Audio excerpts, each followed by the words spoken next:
A lot of people just think astrology is in the newspaper. What if we started with the clients first rather than the views? That doesn't seem that hard to start a podcast. And welcome to this new episode of my podcast debut, where I interview people like Asia who are in the process of starting their own podcast. And hopefully, it is something that inspires you, motivates you, and gives you the knowledge to start your own podcast too. Asia, welcome to the show. I'd love to ask you, it's your first interview. How do you feel? This is fun. I mean, like, this is great because we've been with my friends. They're like, you have to start a podcast. Get your information. I'm like, well, I'm gonna go be on Alex's podcast and see how it feels. So yeah, this is wonderful. Happy to be here. Thank you. Congratulations on your first podcast interview. Congratulations on wanting to start your own podcast too. I'd love to ask you straight away, what is your podcast idea?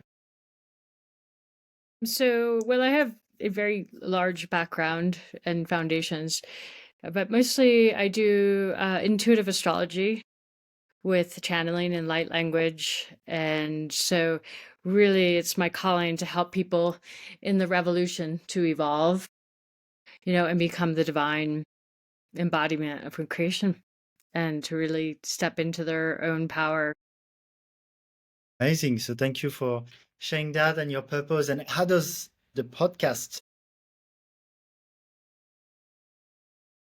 Well, firstly, I can, I like to make kind of monthly forecast in a general and then like for the world consciousness, right? And then it'd be fun to have individuals on and look at their charts and to teach other people through someone's chart that's willing to be vulnerable.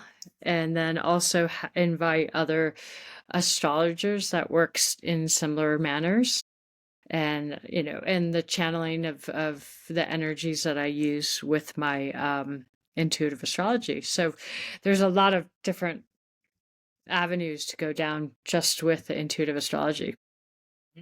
Thank you. I love that. Yeah, so it'd be a mix of solo episodes where you do the forecast, then you could have people and you read their chart, and then you could have other astrologers that you interview. So a little bit of a mix of these, right? Yeah, I think that'd be really fun. Yeah. And it is great. I taught for a really long time, for about 20 years, so it's really a fun thing when you can look at someone's chart, because it's not a flat three, it's just not a piece of paper. It's a whole spear, right? It's multidimensional. And so it's really fun that people can actually witness that and witness that teaching through looking at someone's chart. That's awesome. Yeah, I love the idea, and I think that worked really well. Like people love predictions, people love to have their charts read, and obviously, if you have other experts also, I think it's a really good combination. I'd love to ask you, what are your goals with this podcast? To reach a large audience, to have also to bring in income, of course, to do more, work with people individually, because it's, especially with charts, it's a little hard to do. I mean, you can teach about astrology, but to really dive in, it's a very one-to-one whole process, and it's usually like I usually work about 2 hours with a person, and some go a lot longer. So so it's kind of to reach out there and show that astrology, they're like, there's kind of the old school astrology where it's like very straight line, I mean, some of these astrologers didn't even study Pluto, right? Or, using the North Node or things like that. Anyways. And so I feel like people have this idea that astrology is very flat, and this is the way, okay, if your Saturn is here, this is what's happening in your life. But it's not like that, because you're looking at the blueprint of your soul. And so you're seeing lifetimes simultaneously happening, what you have brought to this lifetime and where you're headed. So it's It's not flat. It's very, very interwoven and really deep when it comes to weaving who you are and what your sole purpose is here. Thank you. Yeah, so then I understand you'd like to expand the reach, get leads also for your business through it, which are really common and really good goals with it. I'd love to ask you, do you have a strategy where you feel that podcast would translate into clients? I think, yeah, I could see just because of the interest in how I operate and how I speak about astrology and especially if you're talking with one person about their charts and really diving in with people, it creates that interaction that I think people crave and it helps people understand more because it I mean a lot of people just think astrology is in the newspaper. Your little here, this is what your week's gonna be like. That's just someone taking it from who knows where. So yeah, I can definitely see that. And then even collaborating with other astrologers and really bringing an interest to the subject and really looking at your blueprints. It's different than just opening a book and reading, or like you can. There's a lot of free um, astrology chart apps out there, right? And but they're very generic when you read like this is who you are. Your Mars is in your first house, so you have lots of anger issues, or you hit your head a lot. It goes so much deeper than that, and so that's what I'm trying to get out there. Is that really it is when you were born, the moment you were born, your blueprint was set for this lifetime, and it's who you are, and who you were, and who you're going to be. It is that embodiment of becoming your authentic self and allowing yourself the vulnerability to look at your chart and to open your heart to be able to see what's happening in your life. It's really powerful. It's powerful medicine. Thank you. Yeah, and I'd love to ask you also about the practicalities of it. So do you want to record on video? Do you want to post more on YouTube or Spotify? Do you know how often you want Yeah. I think it would be, I think some of these would be absolutely great. Like Spotify would be great just for like great forecasting. And you can do like in the New Earth University, I did a 6-month forecast, right, on solstice. And so, and it talked about all the planets and some of the transits happening because there's some really big energy happening on the planet at the moment, which is amazing. And then definitely I want to jump into the YouTube um, reality, which I haven't done much of, you know what I mean, other than following people. So I think that's a great forum to reach a lot more audience, and people love seeing faces, right? Yeah, I agree. I generally recommend to shoot on video, prioritize YouTube for discovery, and also post on Spotify, potentially Apple Podcasts too, for true fans that also want to subscribe there and give them that option. Spotify, they actually prefer video also. They what? They also prioritize video on Spotify. Okay, okay. Mm.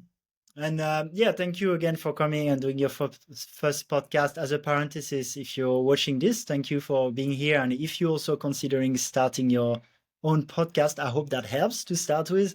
And also, do you want to come and discuss it on the podcast? Let me know, and you can find the link in the description to be a guest on this show and like Asia, come and talk about it.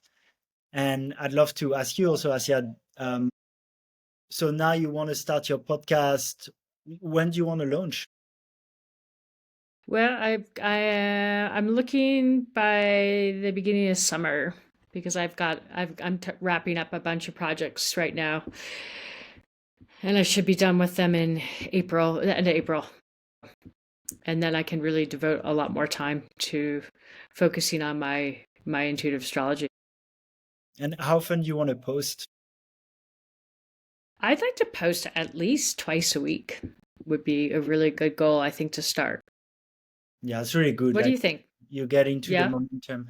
I usually recommend at least once a week. So when people tell me less than once a week, I feel like that's a little bit hard to get into the momentum.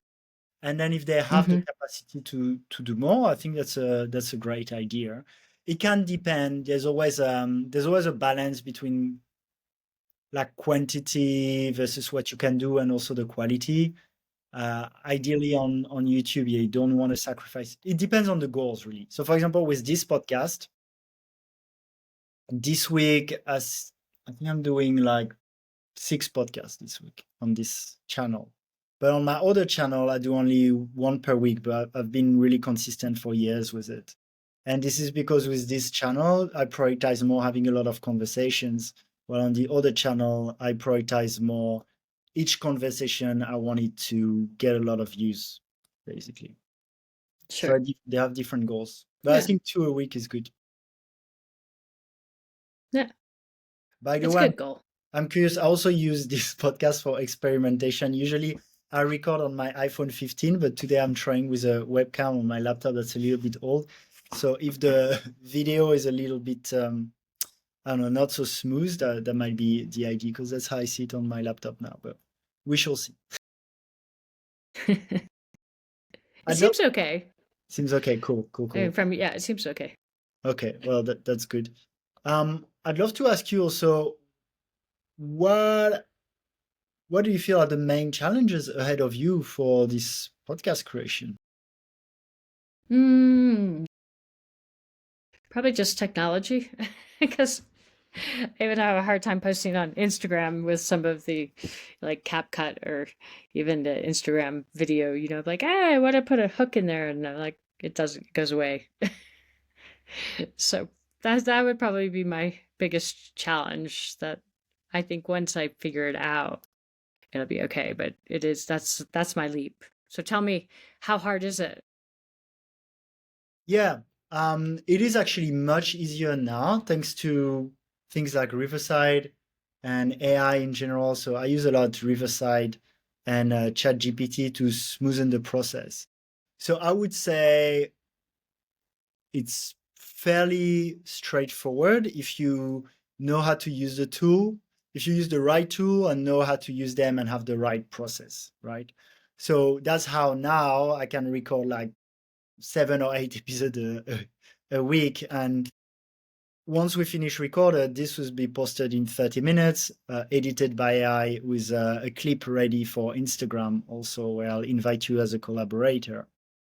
And this would have been the job of a VA before. So there are things that are much easier. And then sometimes there's the occasional glitch. So I try to keep things simple also. But Riverside Mm-hmm. has been very good, and ChatGPT also. For example, I have a transcript, and then ChatGPT gives me title suggestions and the description. I just copy paste into YouTube, for example, with the chapters. So that saves a lot of time. Um, Also, I recommend not to overthink the tech at the beginning. That's why usually I record on my iPhone 15, and that's it. I just literally have it and record on the front camera because Mm-hmm. very good quality and it's very easy and I can take it everywhere. Now, if you have a good MacBook Pro, for example, or even a more recent MacBook, the webcam and the mic is really good. Now I'm on an old MacBook Air, so I need a external webcam, and the mic is pretty good, but the original webcam is really not. But having an external webcam already can create some friction, like using computing power and these things. So in general, if it can be simple, I like to use that. Mm-hmm. And with my other podcasts, I used to have a studio at some point, but basically I like to keep it simple, focus on content. And once you reach a certain size and make a certain amount of money also with it, then potentially getting it with the studio and a team and ramping up the whole operation.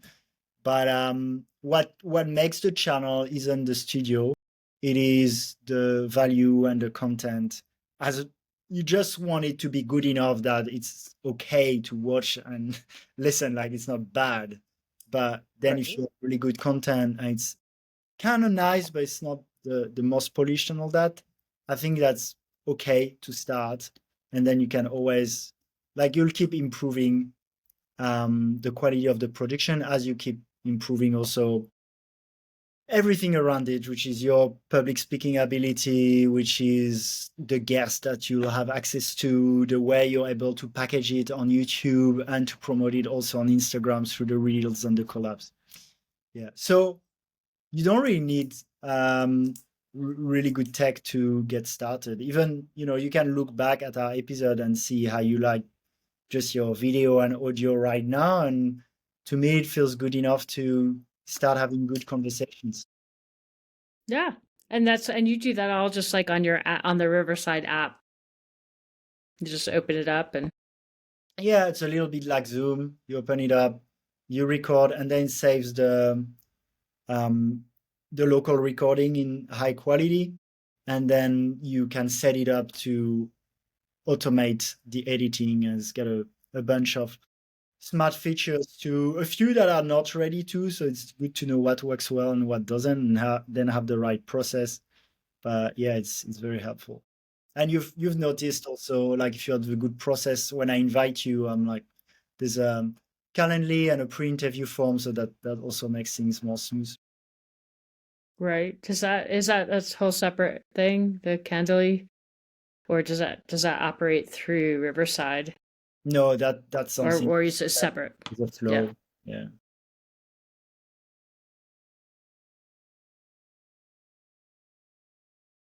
Yeah, and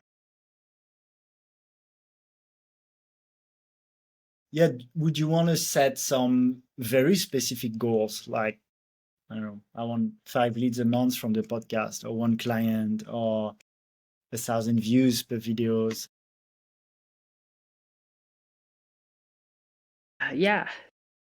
Well, I definitely would like when I start. I mean, I just to get some views. 1,000 is a good, I think, a goal, a really good goal.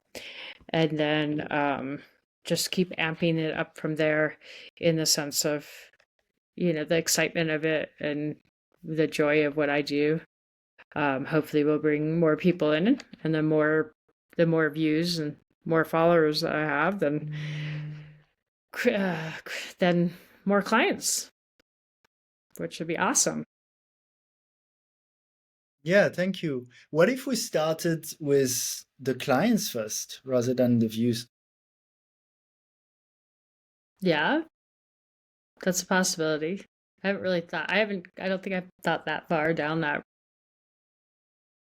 Yeah, because there is um there is a way to optimize it to have more clients. And this would be, well, it's good because you're already more niched on your topic. For example, if you do something like astrology, it stands out. So I really like that. So that's already well optimized for clients, because it's going to be easier to stand out, and your podcast is more directly aligned with your business than if, let's say, you you do your podcast more generally on personal development.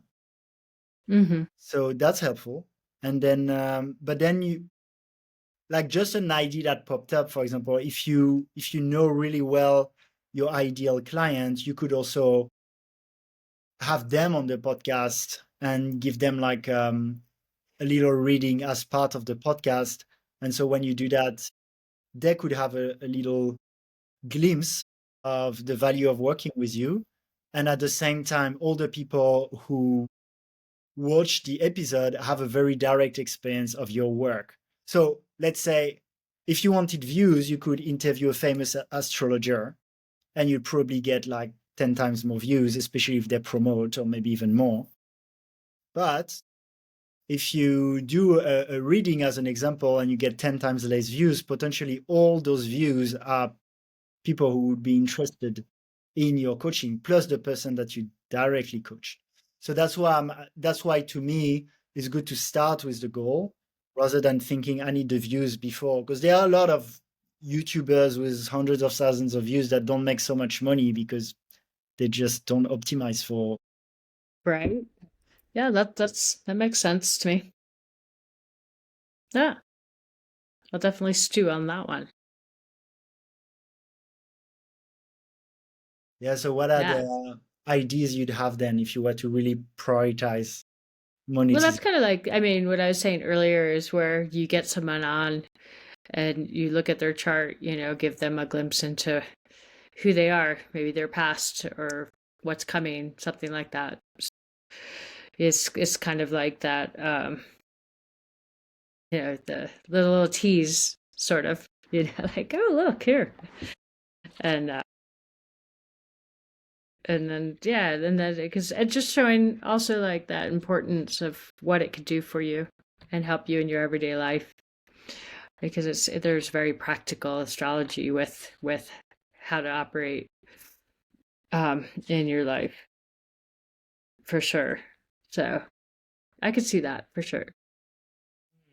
Yeah, I love that. Thanks. Yeah, if you can give them something like a quick win, I mean, that's what I'm doing with this podcast, right? It's like your first podcast interview. We have a product together. It's like giving a quick win through that.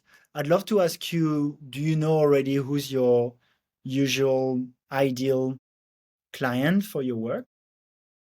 Well, I've done some work with another woman, and I've been working with actually a lot of people in their 20s and 30s, and they're most of the people are on the path and really are working towards their embodiment of their divine self, and but they sort of want to boost and understand more about themselves and come more grounded into their body, and allowing their vulnerability to come out.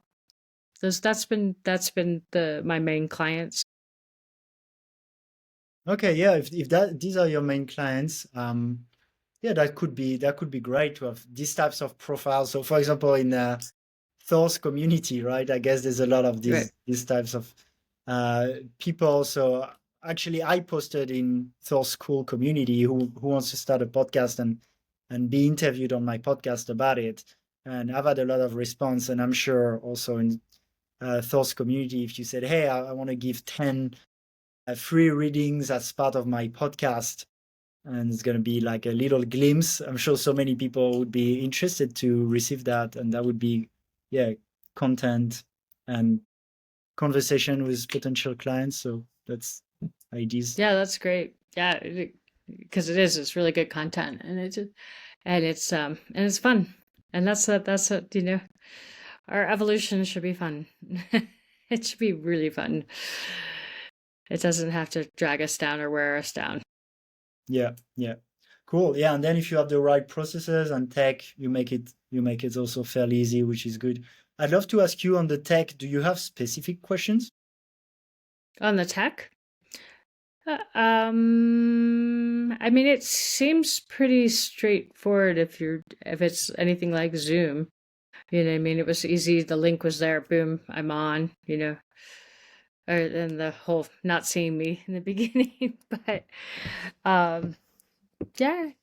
And then I guess, like, so when you finish the podcast and you said you edit it and it's up in 30 minutes, how does that walk me through that process?